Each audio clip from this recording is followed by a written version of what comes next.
So today's speaker is Pavel Timirchev, alumni from our group, who is now PhD student in oil cluster in the Skopje Institute of Science and Technology, who will share with us several of his ideas of how to implement deep latent models for problems which arise in oil production, in oil mining. So, sorry for the late. My name is Pavel Timirchev, as it was said.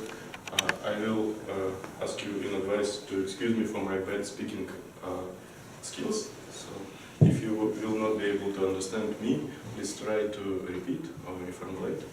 So, I'm a PhD student at Center for Hydrocarbon Recovery in Skopje, and my work is dedicated to use machine learning techniques and deep neural networks to approximate, say, partial derivative equations modeled with finite difference approach, and we will look at this using the example of oil field development process.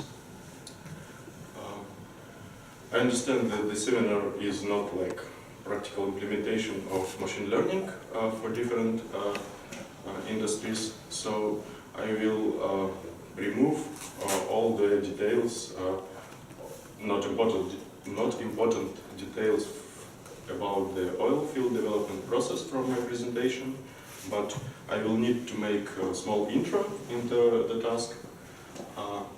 Then I will tell you why we need actually to simulate this system, and I will tell you about conventional simulation techniques that I used today, and I will show you three techniques, machine learning based approaches to enhance conventional simulation techniques, retaining its accuracy. First two published recently. Actually, the first one was published in 2008, and it was republished and published with along with the second one by other authors. And the third method is our method, and I will tell you about it at the end of my presentation. So, to begin, we need to understand what is an oil reservoir. It may be called oil field or oil reservoir. It's similar during my talk. The oil reservoir is actually just a piece of rock placed under the Earth's surface, and it needs to satisfy two properties to be an oil reservoir. First of all, it must be porous, so it have holes in the rock, and the porosity, value of porosity, is defined as volume of pores, wall holes in the rock, divided by the volume of all the rock. And the second property for the rock to be a reservoir, it must be permeable. So the rock is permeable if it allows to fluids to flow through it, to permeate it. The permeability is not a binary thing, it's a real valued coefficient in so-called Darcy's law. Darcy's law defines a linear dependency between the pressure gradient and the fluid velocity. In this equation, you see V is velocity, K is permeability, mu is viscosity, and nabla P is gradient of pressure. What is viscosity? Viscosity? May I use Russian? Yes. Viscosity. So, and permeability is? Проницаемость. More viscous liquids flows water than less viscous. So viscosity is characteristic of liquid, while permeability is characteristic of the Actually, solid. the permeability is the characteristic of both liquid and the solid. So, for the same piece of rock, it will be different permeability for oil and for water. And actually, this Darcy law is for one fluid. I will call by fluids anything flowable. So during my talk, we will discuss three possible fluids: oil, water, and gas. Gas not liquid, is not liquid, but it is fluid. So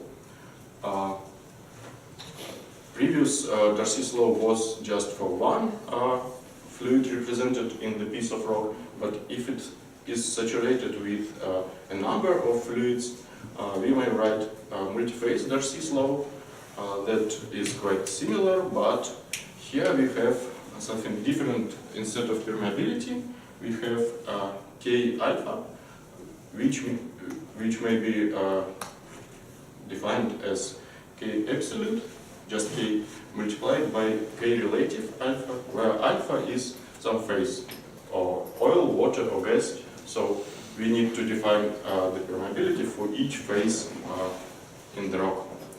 This is just small intro. It is not maybe really important, but what I want to say that the rock located at several hundreds of meters between the Earth's surface may be an oil reservoir if it is porous and if it is permeable and if it contains some oil, water, and gas.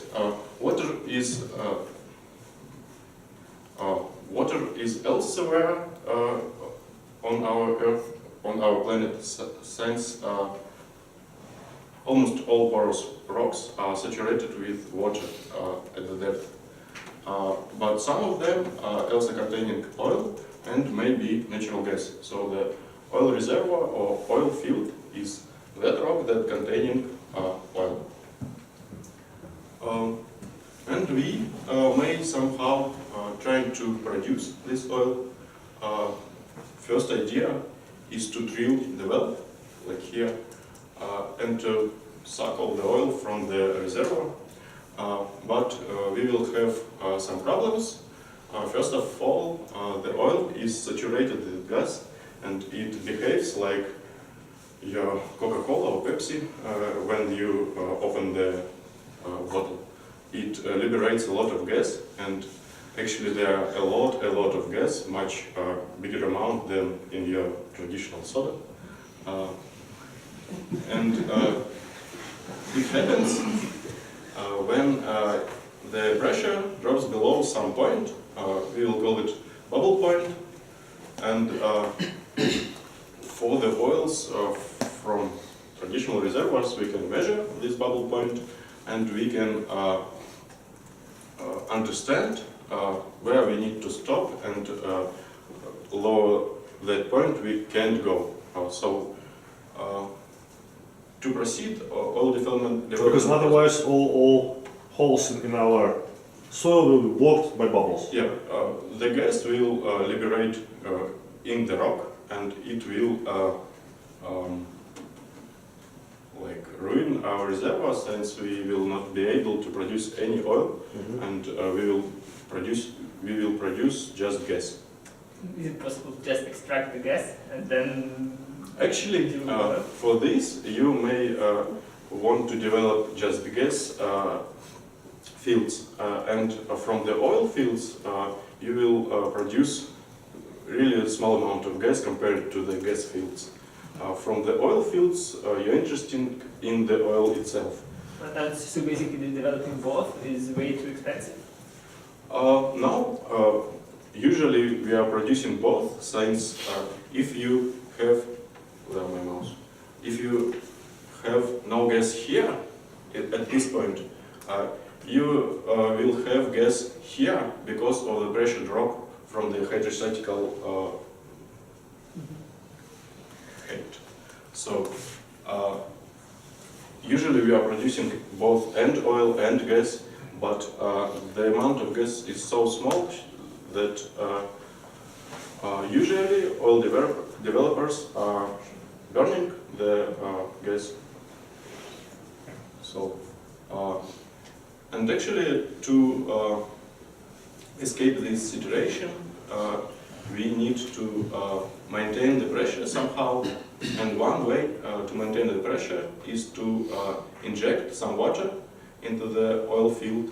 So most of the oil fields are like, you have production wells and you have injection wells, and from production wells you are trying to produce oil, but you are producing actually gas, oil and some water, and for the injection wells you're injecting salted water. So why we need something like simulation for this task? Actually because of this problem with gas, actually because you need to make some iterative optimization techniques to understand where you need to place your wells, where you need to, how you need to choose the well regimes, and so on. Actually, I've forgotten to say, well is translates like skvazina. It's not хорошо. So, your decisions are quite expensive because oil costs money, and you will have troubles if you ruin your reservoir. And what we actually want to simulate, we want to simulate like three quantities. First of all, we need to predict well performance. We need to calculate oil, water and gas production from all the wells in the oil reservoir. Then we need to calculate pressure distribution in time and in space. So we need to know all the pressures in all the coordinates at all moments of time during the simulation. And we need to calculate something called saturation.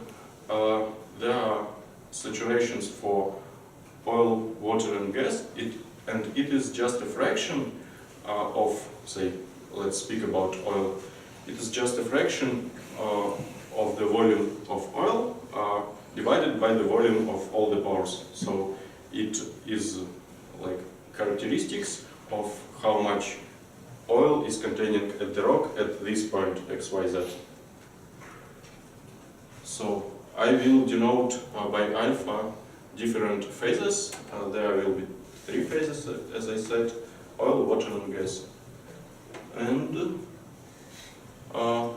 there are conventional reservoir simulation techniques based on discretization and linearization of some complex partial derivative equations. You can see them. We actually need 4 equations to first calculate saturations, gas saturation, oil and water saturations, and we need the equation for pressures. By nabla, we denote the spatial gradient in the space, and by delta divided by delta t is the time gradient. So, can you enumerate what quantities actually depends on t? All quantities depends on t, but all of them depend. Yes, because all of them depends either on pressure or on the saturations or on the both. And these quantities dependent on the time. I will not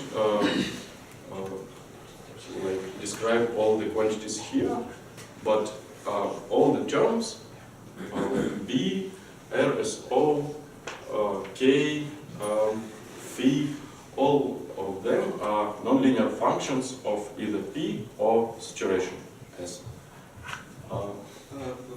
So it's a system of equation for variables for pressure and for saturation phases is all. Yep. And phi is not a constant. Phi is a function of pressure. It is a porosity. It is porosity. It is porosity. And Q here is well production rates. So this is something like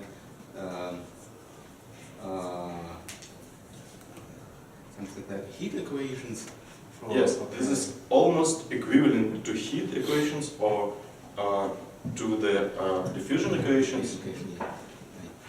So you have a diffusion of pressure due to porosity, something like that.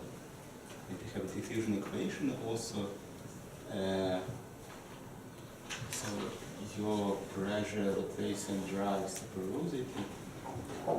Actually, your pressure, our pressure defines the porosity, the viscosity, the B coefficients, and it's all. And your saturations defines all other quantities. And there are iterative schemes. When you discretize these equations, linearize all the nonlinearities, and then use just finite difference scheme. There are no complex details because you just need to linearize all of this and just to use simple finite difference to compute them. But you will struggle because actually what is pressure and what is saturations after the discretization step. You need to discretize your task into some grid blocks and for fine resolution you need to a lot of these grid blocks. And this method will be computationally unfeasible because of the size of S and P, but it is used today, and you can spend 2 weeks to simulate just one oil reservoir. Yes? Are these equations derived from something like Navier-Stokes or Cauchy equation? No, these equations are derived from mass balance equations and from the Darcy's law shown before. Mass balance is all the influx must be equal to the outflux from your points. It is in fact. And how do you get some assumptions about the volume of reservoirs?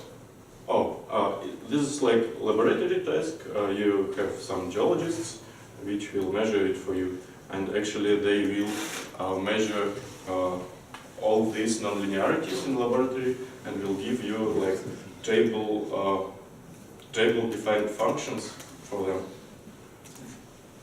Probably through order conditions, you can specify the details of the solutions you desire to obtain. Excuse me? You can specify the specifics of reservoir through the order conditions of the solutions. Yes, you will need some boundary conditions, but we will not discuss it then. The time of computation is also depends on the size of all oil reservoir, right?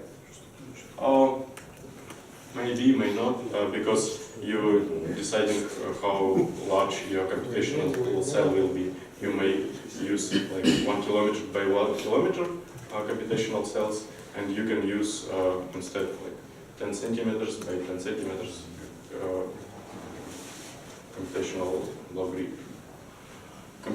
computational blocks. And what about border conditions? There are some. You may define zero gradient at the boundaries for pressure, and it will be satisfactory. And you can define different boundary conditions. It actually depends on the oil field you are trying to develop. But you know them. Not exactly. We approach them. There are some problems with uncertainty because even the k variable, which is need to be defined before the process for all the computational cells, cannot be defined for all of them, and we know for 10% of all the computational cells, and use linear interpolation. Do you run your simulation on a single machine, or it's Oh, it's a complex task. there are some simulators that you can run in different machines or in clusters, but actually all of them aren't like good at multi-threading, because at my experiments there are no improvement in speed after like 40 threads. Don't you have similar to these simulation tasks problems like increasing pressure, increasing temperature of separated volume of your simulation? Excuse me. For example, there is some simulation task in biology, and they have really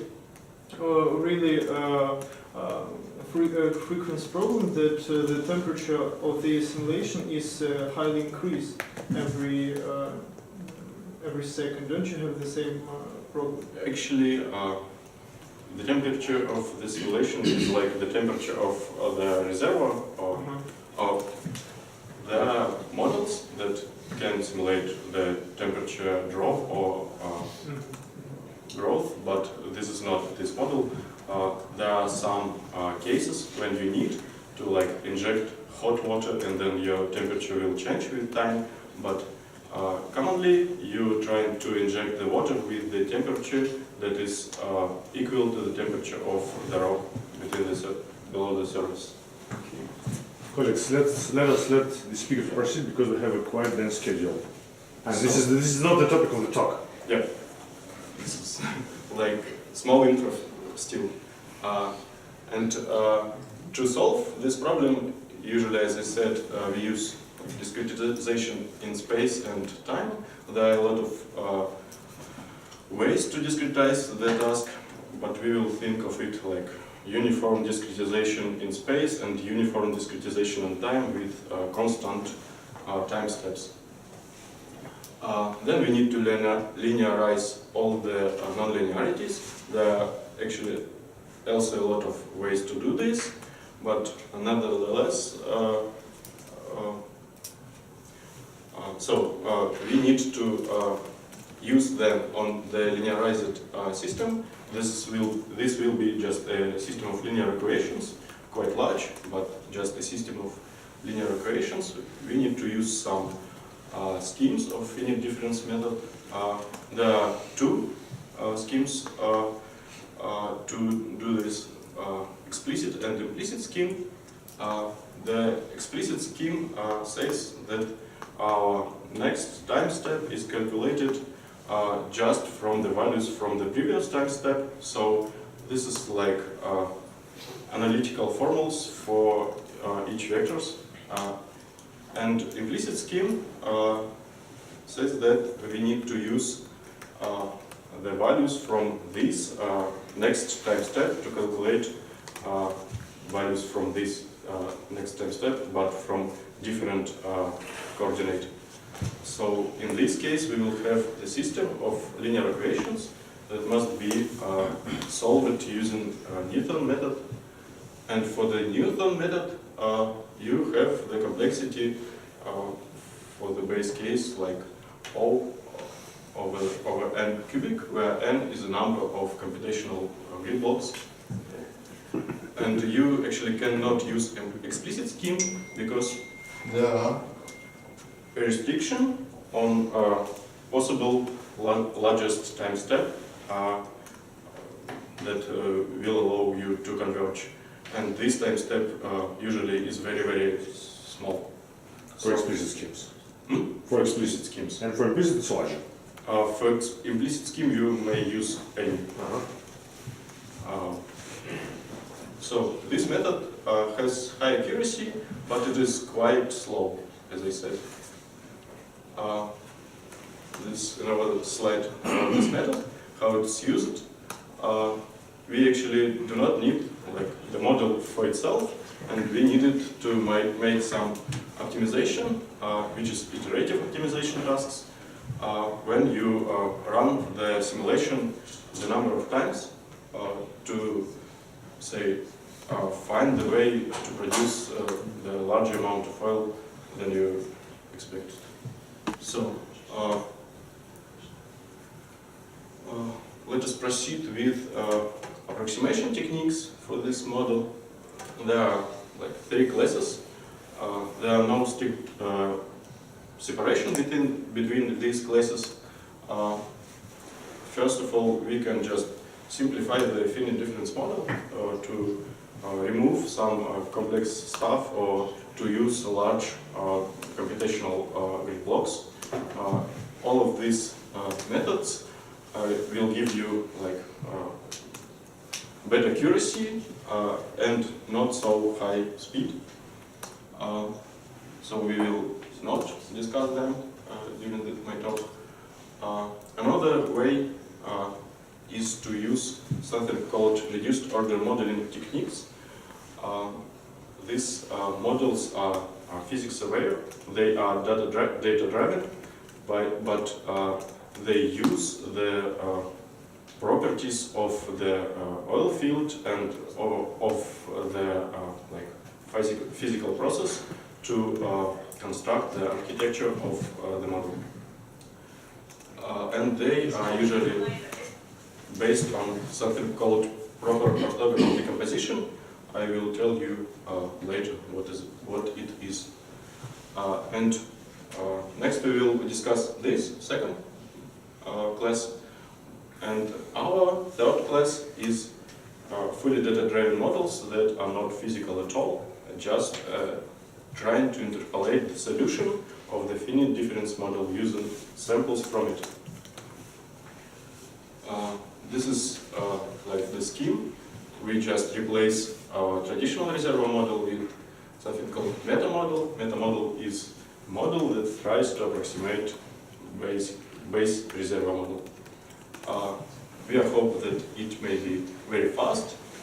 Sometimes it may be differentiable, which is like good for optimization tasks. It's quite accurate, but it has 2 problems. First of all, if it is fully data-driven model, it has unbounded error. You may predict anything for the scenarios from the test data set.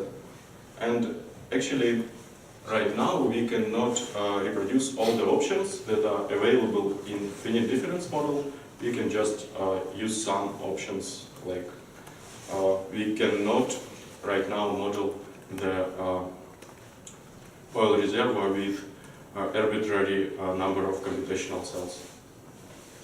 Just fixed number of computational cells. I will skip this. So for the reduced order modeling, there is a work that I shared with you with my notation. So the work is dedicated to the reduced order modeling techniques when you are trying to construct the half physical, half data-driven model that will be faster than the finite difference model and that will be trained on the examples of the finite difference model. This is not my work, but it was published like at the end of October, and it is the work of our concurrents, and this is quite an interesting work, so I want to show it to you too.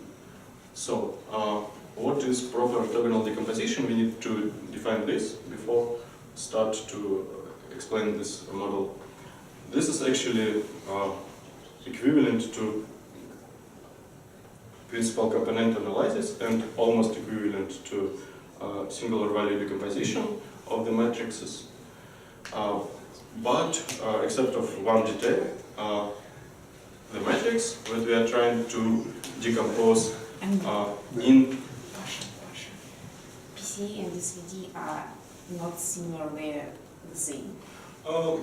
Not really. You need to truncate the SVD to it's obtain. truncated SVD, but PCA you can also do like not truncated PCA. It will be like PCA Okay. still.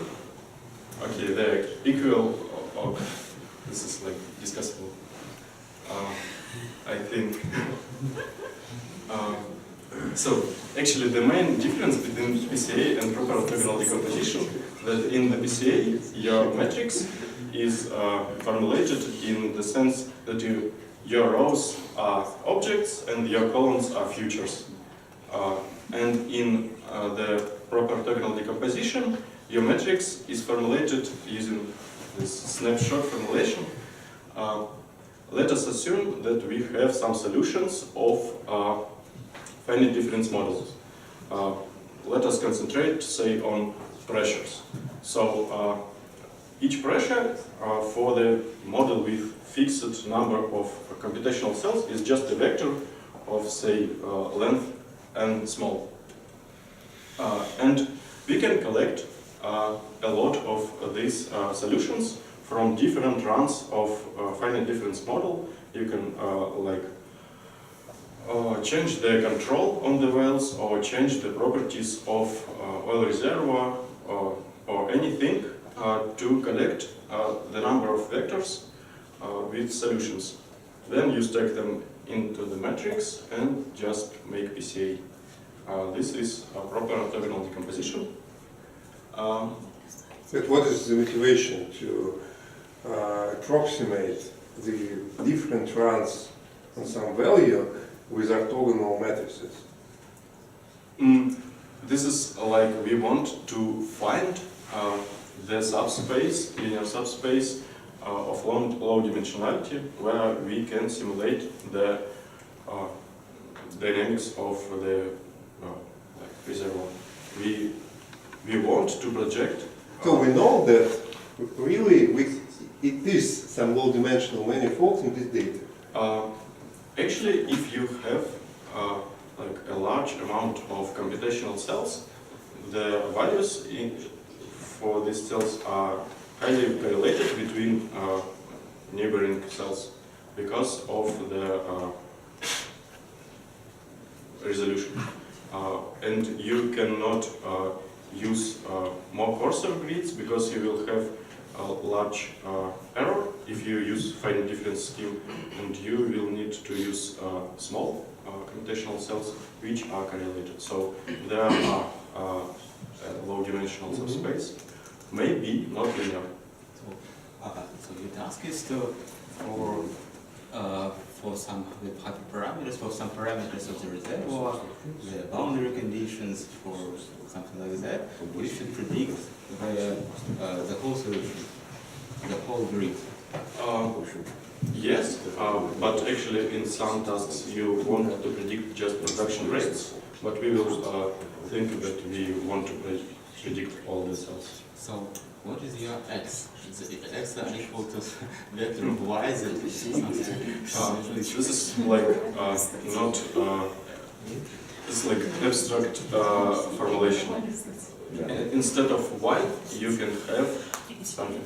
You can have p pressure. So you have a solution.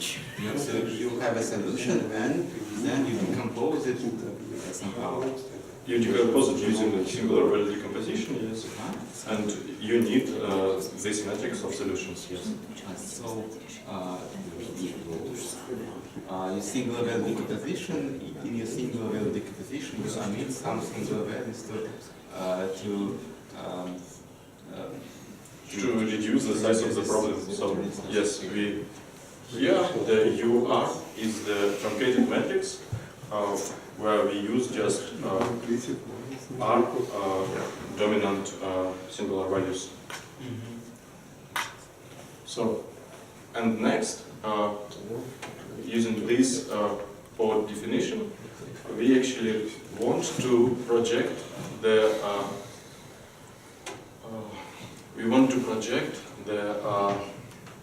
partial derivative equations into a new space, linearly reduced. But authors from the work I reference, they used simplified equations for this task because of the complexity of like using Galerkin projection in these original finite difference equations. Just technical problems because there are a lot of nonlinearities and you will not be able to compute your data set fast. So authors use like simplified version. And what is Galerkin projection? Yeah. I will tell you later at the next slide. We will use it. So, at this slide, I just want to tell you that we use the simplified version. In these partial derivative equations, we have no guess, and it is strong assumption, non-realistic at all. We have no dependency of viscosity and other variables on pressure, and actually all authors allowed to be nonlinear is that f W, which is some nonlinearity, and they use just quadratic nonlinearity for this task. So this is really simple partial derivative equations. They discretize them, but I want to show you what is Galerkin projection. So it is good to use simple equations. What we do, we have these discretized equations, and instead of P and S water, we substitute its reduced versions. So the matrix multiplied by the reduced vector. So if you substitute, you will have something like this, and if you multiply from the left by transposed U, you can project all the system into the new space. So Galerkin projection is PC. So Galerkin projection is PC projection for Yes. such type of equation. There are a lot of names different in the. Yeah. But why not to code the right names? Yeah. You know that the right name is simply PC projection. Oh, Because there is no nodes in it. actually, it's quite interesting that proper orthogonal decomposition and PCA was introduced at one time. But They are different Oh, people. okay. So okay. from different sources, but I use POD Galerkin name because of authors use it. So this is not work from like October of this year. This is like a lot of years ago. Yes, but it was applied for oilfield development like recently. Okay. This is quite a conservative industry. So we project the system, but we have problems here, and you need to calculate the nonlinearity for the all n grid cells because you cannot like reduce it as it was done for pressure. And this will slow your model. So this model may be solved actually with finite difference as it was for the original problem. And if you will solve it using finite difference, it will still have complexity of O over n cubic because of this nonlinearity. And authors propose to use something called the discrete empirical interpolation method, which is just a way to calculate nonlinearity in a few points and then to interpolate between points linearly. And this method is quite bad, since for non-smooth nonlinearities it will struggle. I'm not showing here, you can just read. It's quite interesting, and it is quite similar to the attention mechanism, something like this, if you hard attention mechanism, but with the constant way of choosing the points that you use to interpolate. So, what do you mimic with your Metamodel? You mimic, do you mimic the reduced equations, the reduced model? This reduced model is actually a Metamodel, and it's trying to mimic the original full order model. So where is it measured? Right here, this is just linear regressions, and so it's just It's also machine learning. somewhere. So another idea is to use instead of this Galerkin projection model is to use PCA or proper orthogonal decomposition to truncate your variables and then to simulate the dynamics in this linear subspace using just recurrent neural networks. Actually, I don't really understood what you just said. I mean, I thought that Galokin projection is in fact PCA. And now you say that instead of Galokin projection, we can use PCA. Galokin projection is like all this stuff together with finite difference method. So, Okay. instead of finite difference, you can use recurrent neural networks to predict the dynamics in these truncated variables. So you compressed your pressures and saturations, and then you can use recurrent neural networks to model the dynamics in this truncated space. So instead of directly solving your PDA, you just solve it with a recurrent neural network. yes, but this is Not exactly solved, but approximated. Approximately. And this recurrent neural networks is not like just simple recurrent neural network. It is what they called deep residual recurrent neural network that has some matrices from the finite difference formulation, like A, and F is nonlinearity from the finite difference equation. And these quantities are used to construct the structure of the model. So authors propose to calculate residual between two time steps with so if you just replace this derivative by its finite difference approximation, so difference between y's divided between difference at t, and you will move all the stuff on the, say, left hand side, you will get this residual, which will be equal to 0 if you solve the problem exactly. And authors just trying to use iterative technique to lower this residual using here instead of y0 they use y from previous time step, and like for k big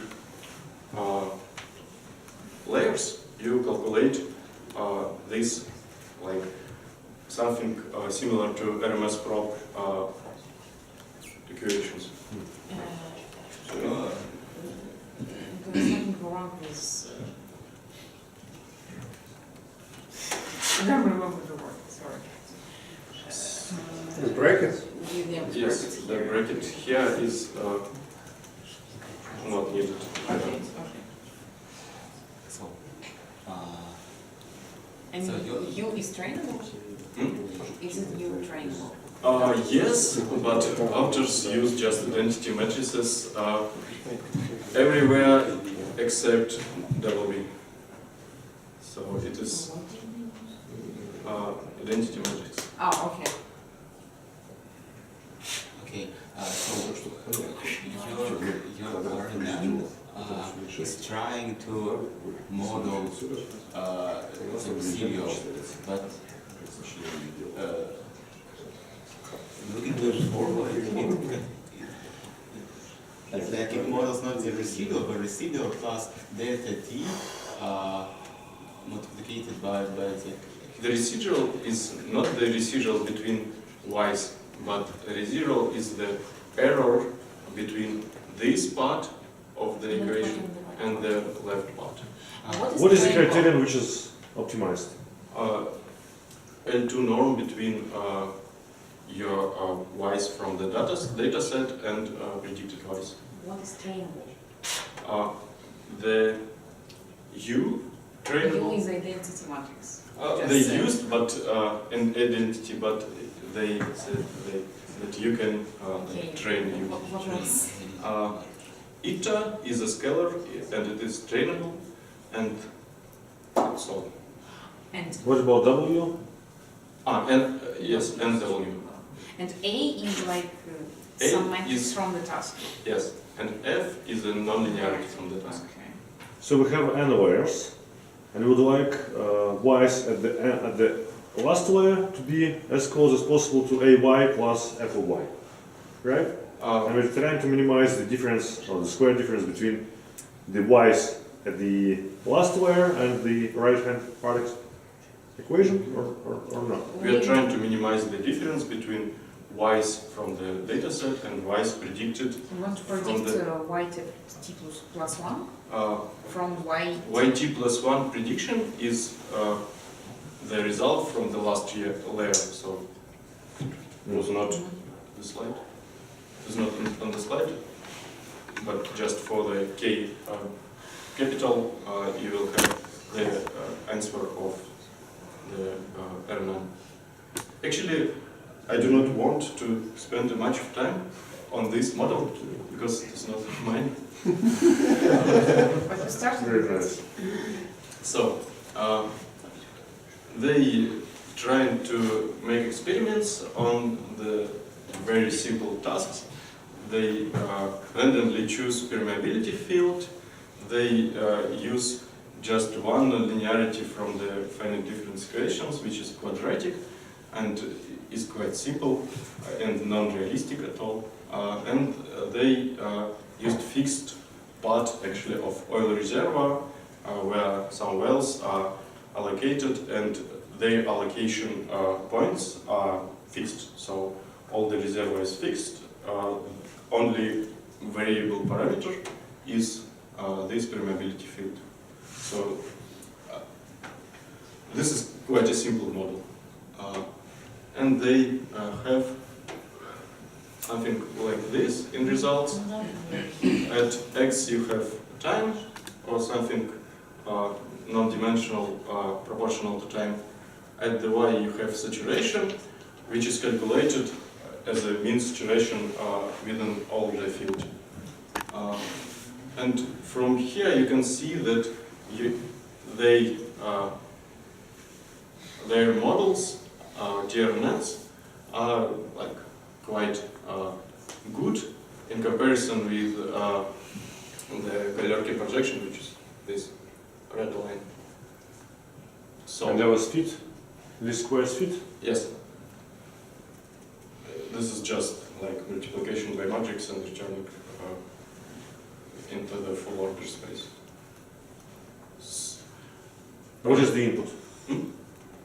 Of the multiplication of the saturation at time step t, so the vector.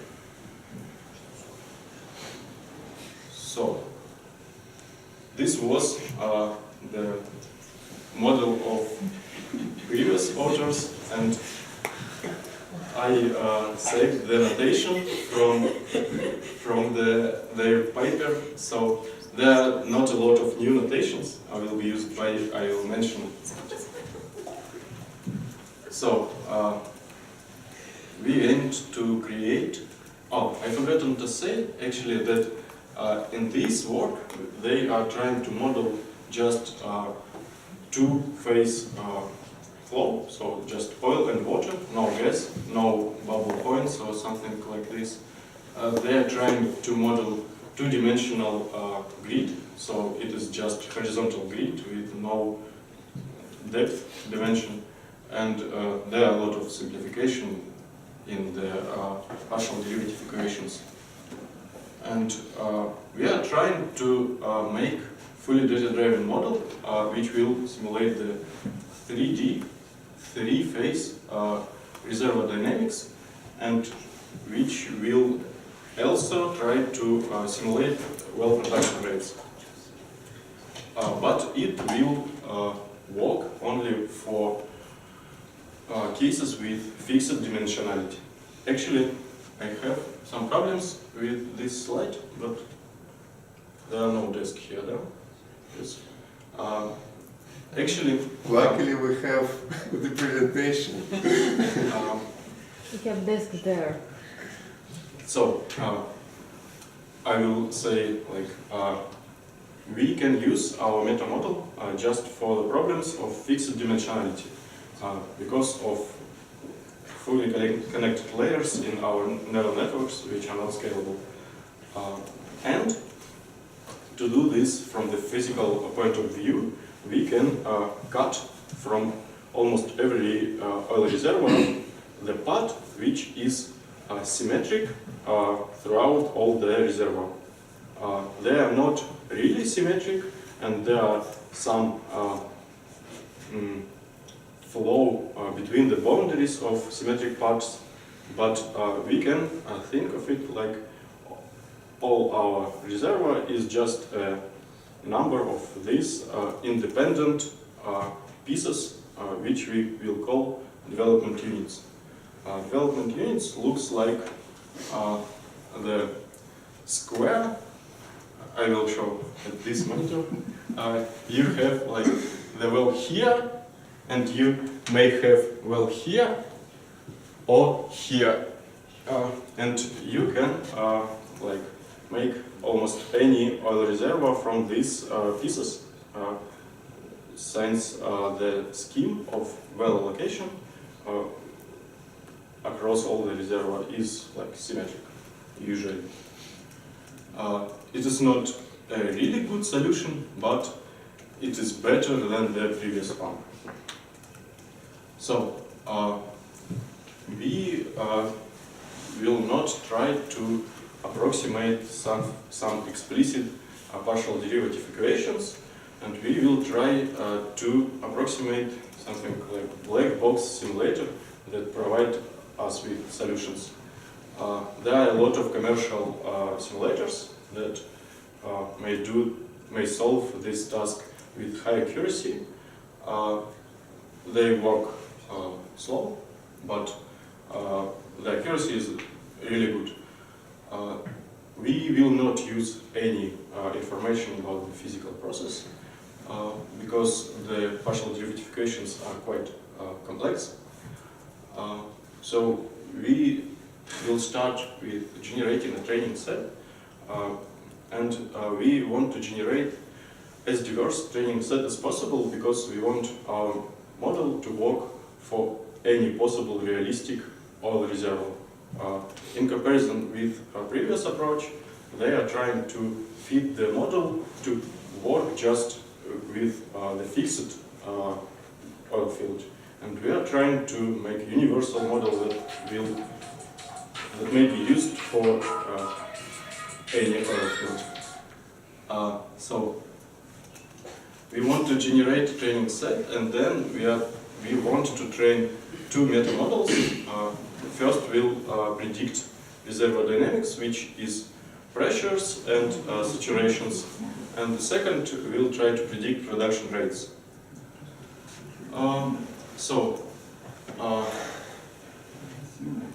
We want to construct a data set where one object of the data set, we will call it scenario, is just a one run of finite difference simulator. It has non-fixed time length, and it has 4 variables. Scenario has 4 variables. We call them metadata, which is just a vector describing all the initial conditions, boundary conditions, and all the properties.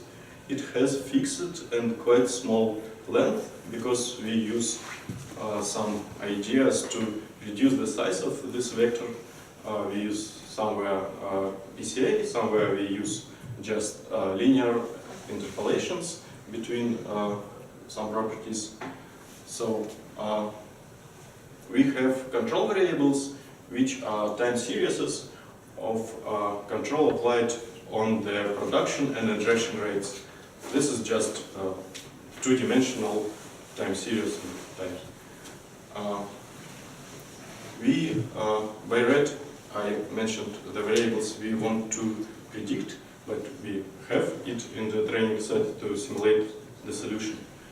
So we are trying to predict, first of all, reservoir dynamics, which is just a sequence of vectors, of tensors ft, where ft is a tensor containing both pressures and situations. Because we are not trying to reproduce any physical model, we are stacked all of them together in the four-dimensional tensor, where we have 3 channels and 3 dimensions for coordinates, geometric coordinates. And we want to produce the time series for production rates. So, how we collect our training set? We made from a lot of laboratory data, we made a generative model, which is quite simple. I will show it in the next slide, which helps us generate realistic boundary conditions, initial conditions, and all the properties of the reservoir. So we constructed the generative model for realistic oil reservoirs. This is quite boring work. We spent half of a year to perform this, and I will not show it here because they are more physical than mathematical.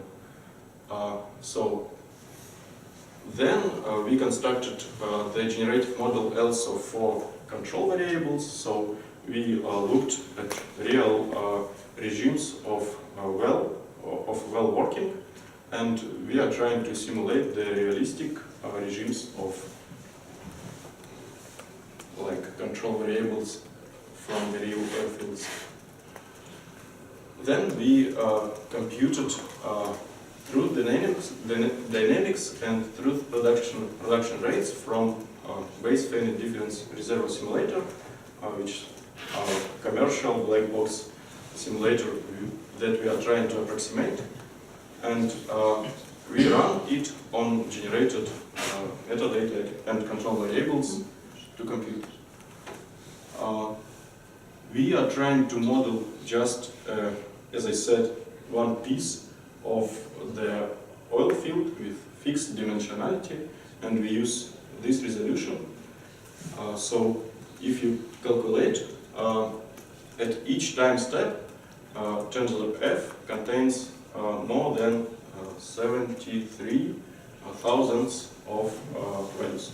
So each time step described by a vector of 73,000 values, quite large.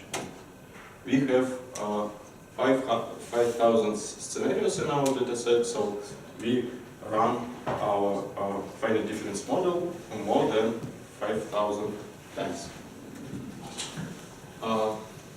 This is an example of how our generative model for input variables work. This is just a combination of simple parametric distributions. We use normal, log normal, and uniform to model all the parameters of the oil reservoir. There are some dependencies between some variables, and you can see here that we model the permeability values of the reservoir and the porosity from these distributions. The blue dots are real porosity and permeabilities from the set of the real oil fields, and the black ones are simulated by us. So our task actually is to approximate the function f that will compute the reservoir state f at the moment t plus 1 from all the previous reservoir states and all the applied control, where the m is the vector containing initial conditions. But this task is too hard, and instead we want to do something like similar to the previous work. We are trying to encode our f into small dimensional vector z, and then to approximate the dynamics in this low dimensional space using almost the same model. And to do this, this is like graphical scheme of the model. So we have full order tensor of saturations and pressures at time t. We encode it, compute z at the moment t, and then we can compute all the following z's using this function and use decoder just if we need to obtain the solution at this time step. So if we need just the solution at one concrete time step through the simulation, we may run the simulation in the low dimensional space and then just to decode corresponding z into the f. And from this latent variable, we actually can compute production rates R at this time step using different function R. And what we need to do, we need to train this function f and this function R. The most good way to do this is to train all the things end to end, but there are a problem because we want to train a recurrent neural network in this latent space, and we are going to train something like convolutional autoencoder for the encoding-decoding model. And to train all of this end to end, we need to place a large batches of scenarios into our memory, and it is not possible because even if you have like more than 200 gigabytes of the memory, you will not be able to place there more than half of the scenario at one time step, if I'm not mistaken. Oh, sorry, no 200s. If you have 30 gigabytes of the memory on your graphical card, you will not be able to use big batch sizes, and you will not be able to train your models end to end. When you say big batch sizes, how big? Actually, we are trying to use batch sizes larger than 500 scenarios. So it is like. So, like, how much scenarios can you fit in your?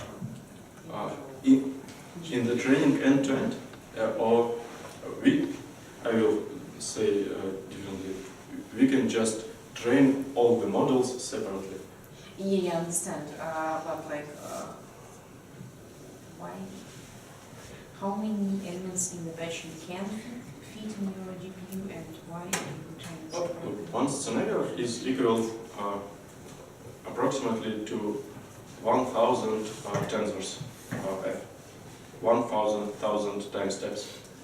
And the recurrent neural network struggle if you try to train it with just one scenario in the batch. You need more. We have like good results if we use 500 scenarios, and we can place just one scenario in our memory. Can you explain please what that hat means? Yeah. Yes. This is that had predicted by. So to train this model, we need previously train autoencoding model that will project your tensors into the low dimensional space. And this Z-hat is the projection of autoencoder. And without hat? Sorry. No, sorry. Without head is the projection of our autoencoder, and with head is our approximation made by our dynamics model from the previous step. So we are trying to predict the time series of some length, and you make it one by one. Understand now. So, and this is like your approximation, and this is your projection. We first train the autoencoder, then projecting on all our data set in the low-dimensional subspace, and then using the some approximation here to fit the dynamics. We are trying to use different models. We are trying to use PCA to project all the tensors into low-dimensional subspace. We are trying to using convolutional, something called conditional variational autoencoder. This is not that conditional autoencoder that you're familiar from the literature. This is just straightforwardly conditioned on, I will show it in the next slide actually. Oh, why do you need here variational autoencoder? Actually, it seems like this is a plain autoencoder. You may use just plain autoencoder, but we achieved better results using variational autoencoder because the variational autoencoder trying to project your tensors in some quite small your tensors distribution over your tensors from one scenario will be approximately Gaussian if you use variational autoencoder, and if you use or use the corresponding regularization when you learn just plain autoencoder. Maybe. Yeah. Actually, there was ideas to make fully probabilistic model and use probabilistic recurrent neural networks, but we have problems with this right now. So it's not clear. Like, do you really need them? Probabilistic neural networks. It is a good idea to construct probabilistic model because actually you have not the strict input variables. So the vector m in the reality is not defined strictly. You have like prior distribution over it because of uncertainty. Can you try the LSTM model? Yes, LSTM model just contains a lot bigger amount of parameters, and it works with the same accuracy, but is slower a little bit. So we are trying to use all these in different combinations. As I may said, that Markovian fully connected neural networks aren't working at all because of the complexity. This is just two layers fully connected neural network. We're trying to predict zt plus 1 from the zt and the applied control. And if you try this in that way, that you are taking from the data set the pair of consequent z's and the applied control, during the testing time, you will have disconverge because of the complexity of the model. We are trying to use here some kind of regularizations or some kind of dropouts, but the model works worse than the linear regression model. Linear regression plus PCA is the best. Yes? No. No? Here I'm talking about the conditional variational autoencoder. We just conditioned everything and the prior on the initial condition,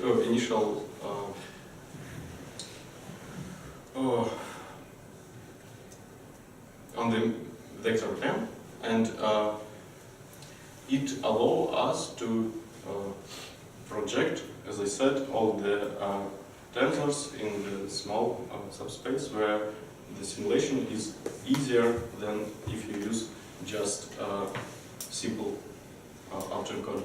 I haven't tested it like to show it graphically or on the plots, but the accuracy of the variational autoencoder model is higher than just simple autoencoder model.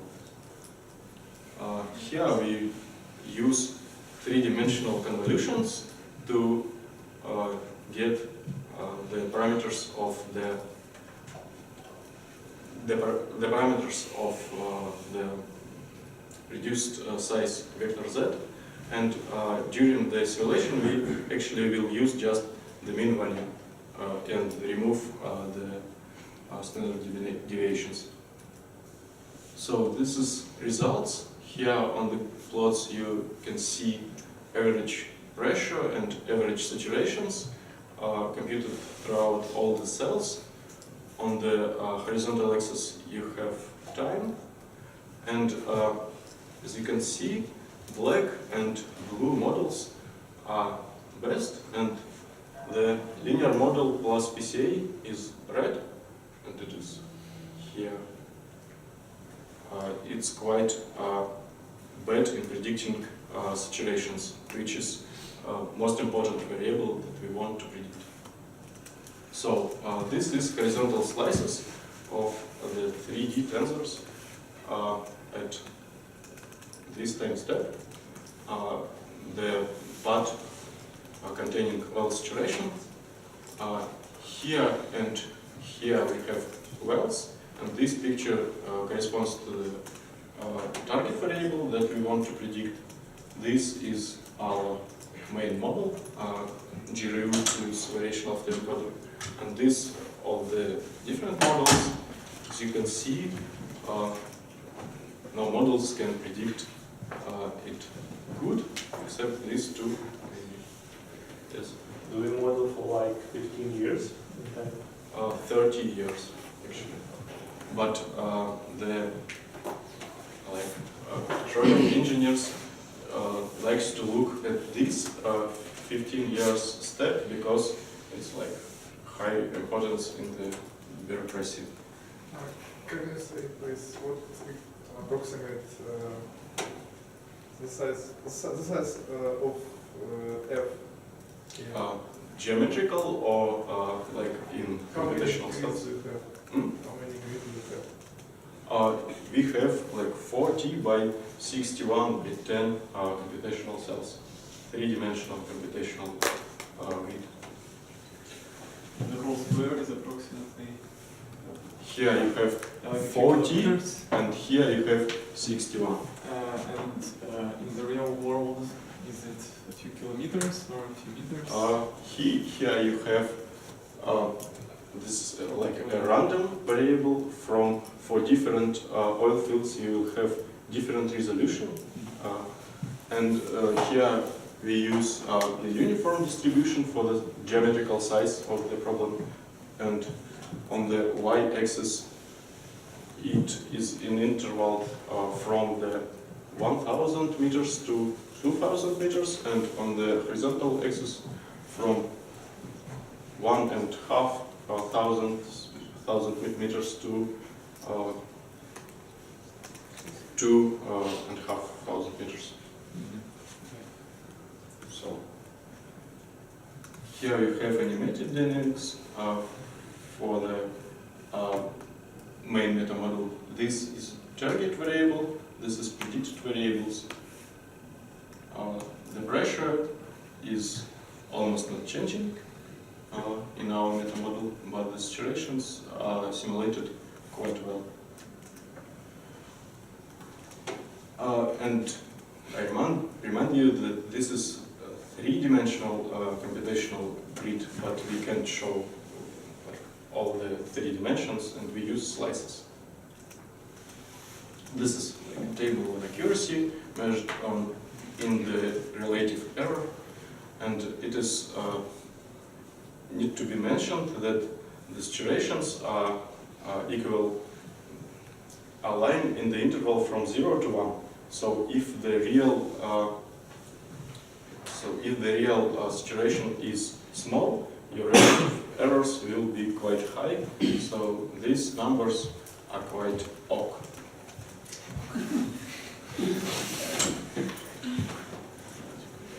So the bad part of our work, we are trying to reproduce the production rates also, but and we used the similar models, like just two layers fully connected model and with actually more layers, recurrent neural network and linear regression model to approximate this function to predict rates, but we have problems with it. So this is something called cumulative rate. So the sum of produced oil, water, and gas. Here. It's like an integral, Yes. like over time, right? Mm-hmm. And we have quite large deviations from the target variable. It is not satisfying, so we are trying to improve our results because this is a really important part and we need relative errors much smaller than for the situations. But we have this. About water, it looks like you have a bias because there is like a linear, like on the previous slide,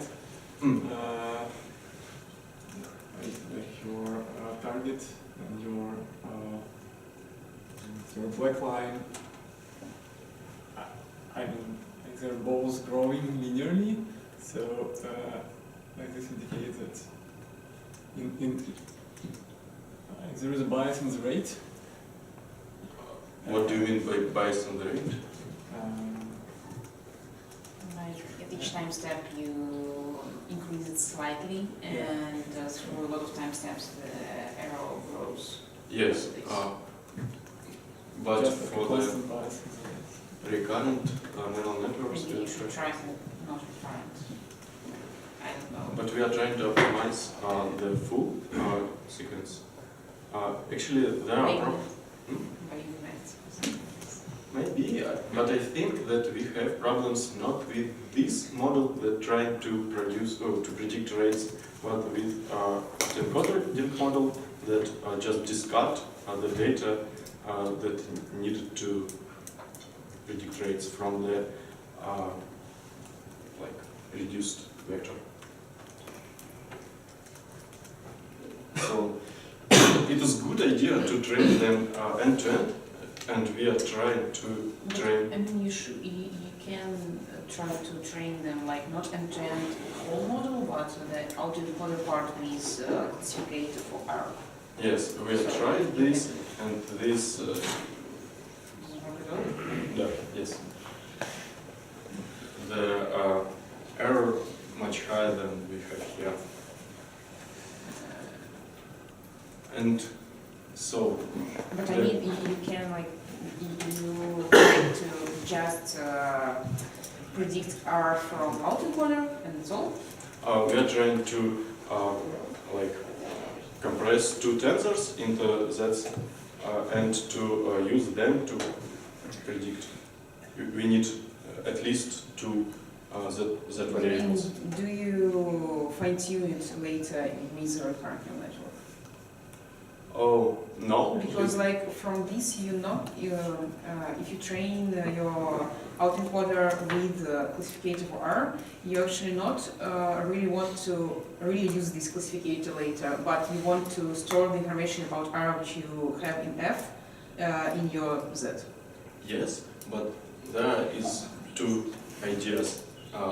First of all, our Markovian model works better than recurrent neural network. So Markovian model just takes two time steps, previous and current, to compute the rate at these time steps. So just because the rates actually is a difference between the amount of oil at previous time step and at the current time step. Have you tried to use attention mechanism? No. Attention mechanism on what? On the time sequence? Yes. It is not physical, actually. Also, The problem. It's not clear why. Because from the full order model, you can compute all the rates using just two consecutive tensors. just computing the difference between them and multiplying by something and averaging. So you actually can't, you can't predict the whole, this three-dimensional thing, but you can't predict the difference between amount of oil in the one time step and the amount of oil in the other time step in this three-dimensional thing. We can do this, but for this you need to decompress your compressed variable into the full order model, and this is You don't do this. we don't want this because this is computationally slow. What is the usual error between the real production rate and full model? I mean, if you have like a real well and you simulate it using commercial software, which runs long but accurate, so what would be the usual error between the real production rate and the prediction by model? This is quite complex question because in the most oil fields that are beginning to be developed, you have no information actually on the permeability, porosity and other stuff, and you use like your assumptions to run the finite difference model, and you may have absolutely wrong rates. And on the later stages, when you know all the properties of the reservoir, the classical boundary is like 5% of residual. So this is like a huge more error. Like Yes. huge additional error. Just to understand. So I'm actually almost finished. Here we have like discussion that something works, something is not working. We are able to predict rates. Oh, we are not able to predict rates. We are able to predict dynamics, and we can do it for 3D, three-phase model. But we can model just oil reservoirs of fixed dimensionality. And what we are going to do next, we are trying to improve our model to work with non-fixed dimensionality and to perform some optimization using our model and some maybe model-based reinforcement learning techniques to find the control that will provide the best production rates. And we actually going to try to solve the problem called history matching. This is the problem when you have the real oil productions from the real field measured there, and you have not exact model with some uncertainty in input parameters, and you need to understand the actual values of these parameters using the production history from the real oil field. This is like gradient You want to optimization. know what people did with this field earlier? No, we need to know like the permeability of the rock that cannot be lifted from the under the surface. We can measure it using some techniques, but not exactly. And we want to use more simulation options. There are actually a lot of different partial derivative equations. Some of them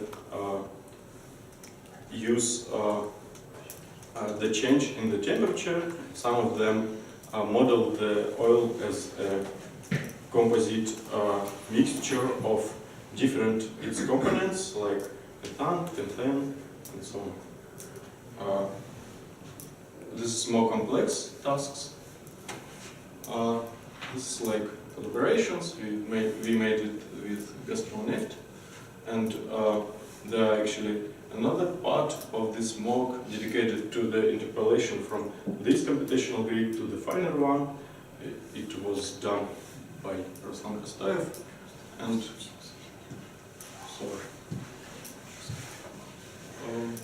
solve.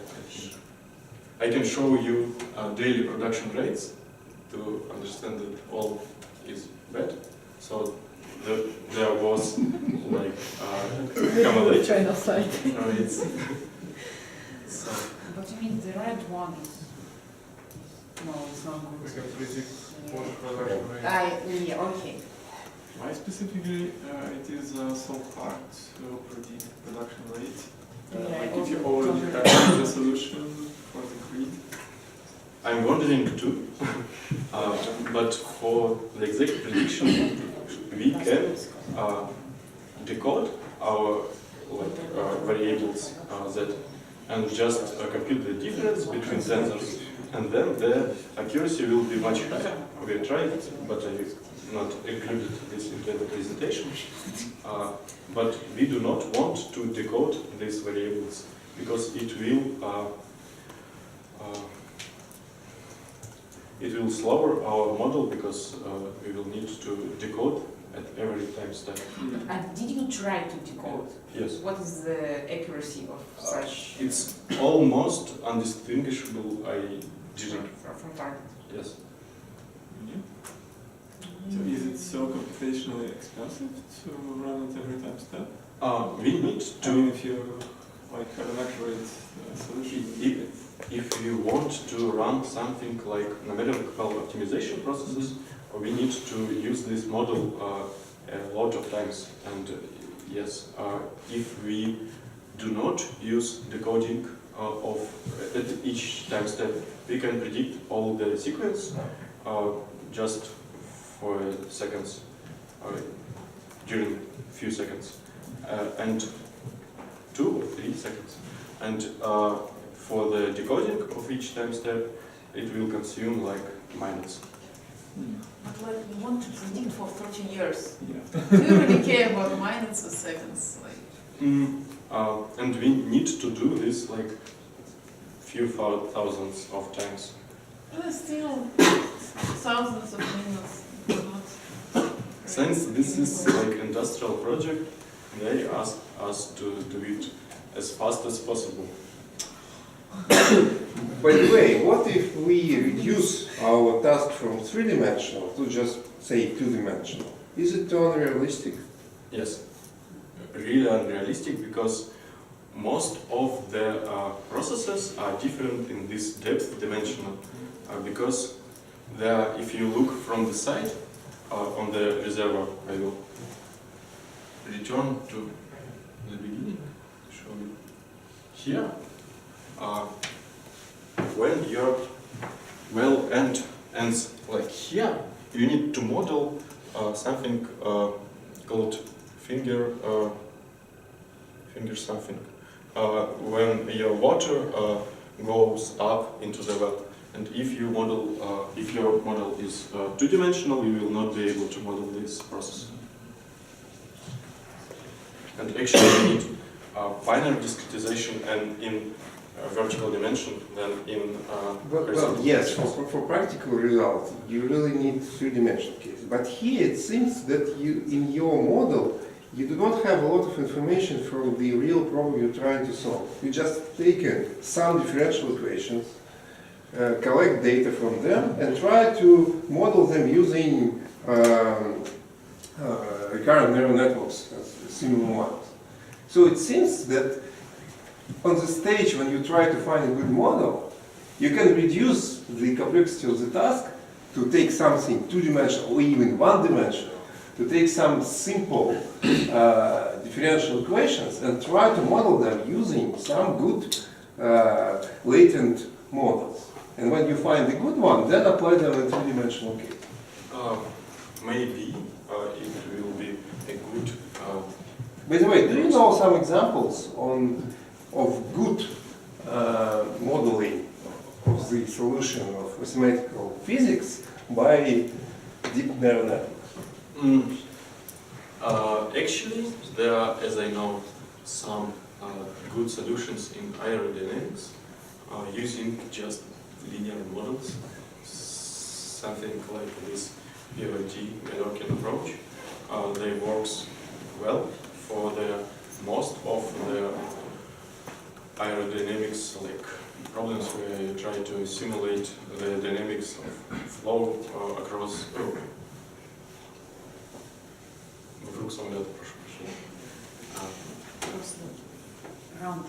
Around the plane. And there are some works on heat transfer that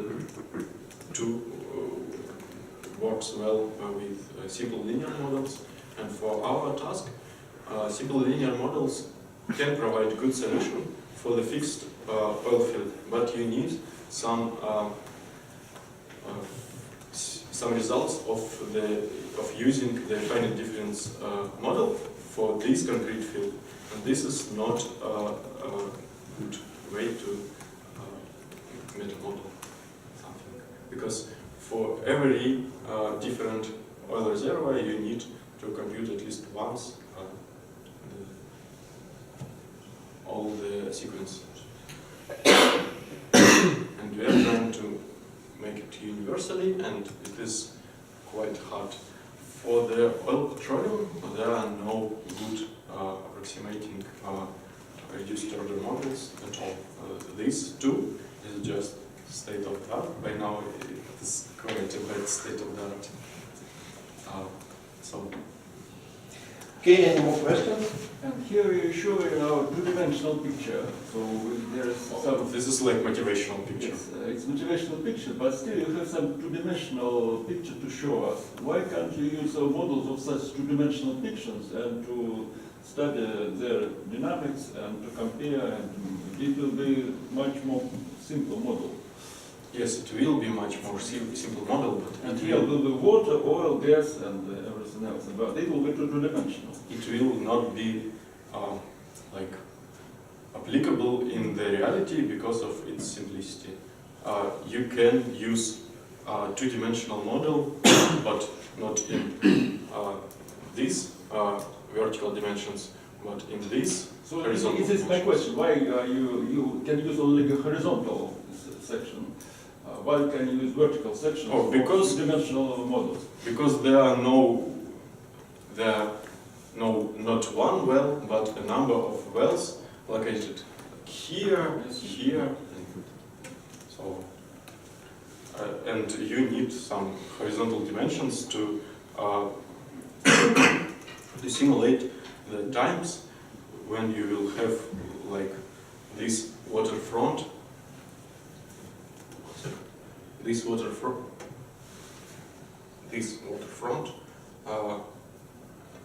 go to the other wells. So during the simulation, this water will up to the well, and you need to compute all these times when your front will reach all the wells. So you can't make decomposition of just some vertical representation and horizontal representation of oil, gas, and water levels. It's impossible. Make decomposition. Excuse me. So just I think the water isn't do not have some shifts between different wells. So maybe it has some stream from one point to another, but it's not just waterfalls. It's just some streams. Can you make some planes through this water, oil, and gas horizontally, or maybe also? No, because your front is not like the plane between oil and water. There are something like, excuse me, пальцеобразование between the oil and water phase, and it is like quite non-linear surface, and you need to model it. Yes. Okay, any more questions? Okay, let's thank the speaker for